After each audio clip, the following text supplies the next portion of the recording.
গাজীপুর জেলার শ্রীপুর উপজেলার Mawna answer road নতুন বাজার সংলগ্ন মাঝি বাড়িতে ভয়াবহ অগ্নিকাণ্ড দেখা দেয়। আনুমানিক সময় সকাল 11:10 তাৎক্ষণিক ফায়ার সার্ভিসে কল করলে একটি ইউনিট ঘটনাস্থলে পৌঁছে আগুন নিয়ন্ত্রণে আনার জন্য দীর্ঘ রাত 1.5 মিনিট চেষ্টার পর আগুন নিয়ন্ত্রণে আসে। আনুমানিক সময় সকাল 11:10 তাৎক্ষণিক ফায়ার সার্ভিসে কল করলে একটি ইউনিট ঘটনাস্থলে পৌঁছে আগুন নিয়ন্ত্রণে আনার জন্য দীর্ঘ রাত 1.5 মিনিট চেষ্টার পর আগুন নিয়ন্ত্রণে আসে। আগুনে যেসব দোকান ক্ষতিগ্রস্ত হয় তার মধ্যে ছিল গ্যাস সিলিন্ডারের দোকান, মনোহারি দোকান এবং কাপড়ের দোকান। আগুনে যেসব দোকান ক্ষতিগ্রস্ত হয় তার মধ্যে ছিল গ্যাস সিলিন্ডারের দোকান, মনোহারি দোকান এবং কাপড়ের দোকান। ক্ষতিগ্রস্তের আনুমানিক বাজার মূল্য দাঁড়ায় 20 থেকে 25 লাখ টাকা। ক্ষতিগ্রস্তের আনুমানিক বাজার মূল্য দাঁড়ায় 20 থেকে 25 লাখ টাকা। ঘটনাস্থলের পাশেই ছিল দুটি সুনামধন্য পোশাক কারখানা। ঘটনাস্থলের পাশেই ছিল দুটি সুনামধন্য পোশাক কারখানা। এই পোশাক কারখানায় দায়িত্বপ্রাপ্ত সিকিউরিটি গার্ড ডিউটিরত ছিল। এই পোশাক কারখানায় দায়িত্বপ্রাপ্ত সিকিউরিটি গার্ড ডিউটিরত ছিল। তাদের সামনেই ঘটে যায় এই ভয়াবহ অগ্নিকাণ্ড।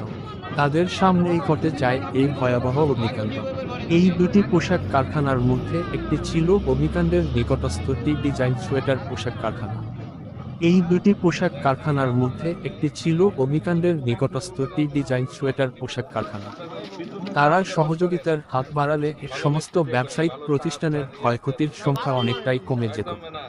তারা সহযোগিতার হাত বাড়ালে এর সমস্ত ব্যবসায়িক প্রতিষ্ঠানের ক্ষয়ক্ষতির সংখ্যা অনেকটাই কমে যেত। কিন্তু তারা নির্দ্বিধায় সহযোগিতার হাত গুটিয়ে নিয়ে উপস্থিত কর্মকর্তাদের দোহাই দিয়ে কারখানার গেট বন্ধ করে দিল। কিন্তু তারা নির্দ্বিধায় সহযোগিতার হাত গুটিয়ে নিয়ে উপস্থিত কর্মকর্তাদের দোহাই দিয়ে কারখানার গেট বন্ধ করে দিল। তাদের এসব অসহনীয় আচরণ দেখে এলাকায় চাঞ্চল্যতা ছড়িয়ে পড়ে। তাদের এসব অসহনীয় আচরণ দেখে এলাকায় চাঞ্চল্যতা ছড়িয়ে পড়ে। টি ডিজাইন কারখানার উপর গুপ্ত হলে ভুক্তভোগীরা কোম্পানির গেটে তালা ঝুলিয়ে দেয়। টি ডিজাইন কারখানার উপর গুপ্ত হলে ভুক্তভোগীরা কোম্পানির গেটে তালা ঝুলিয়ে দেয়। অত্র এলাকার গাজীপুর -3 সংসদীয় আসনের বিএনপি মনোনীত প্রার্থী অধ্যাপক ডাফেসির রফিকুল ইসলাম বাচ্চু ঘটনাস্থলে এসে সরেজমিনে পর্যবেক্ষণ করেন। তিনি সকলকে সান্ত্বনা দিয়ে বলেন, টি ডিজাইন ফ্যাক্টরির বিরুদ্ধে ব্যবস্থা নেওয়ার আশ্বাস দিয়েছেন।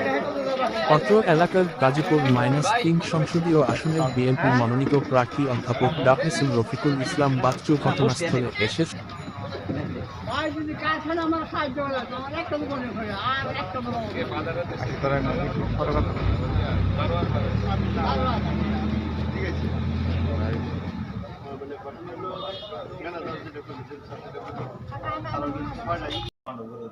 টাকার বাড়ি ধ্বংস করে আছে।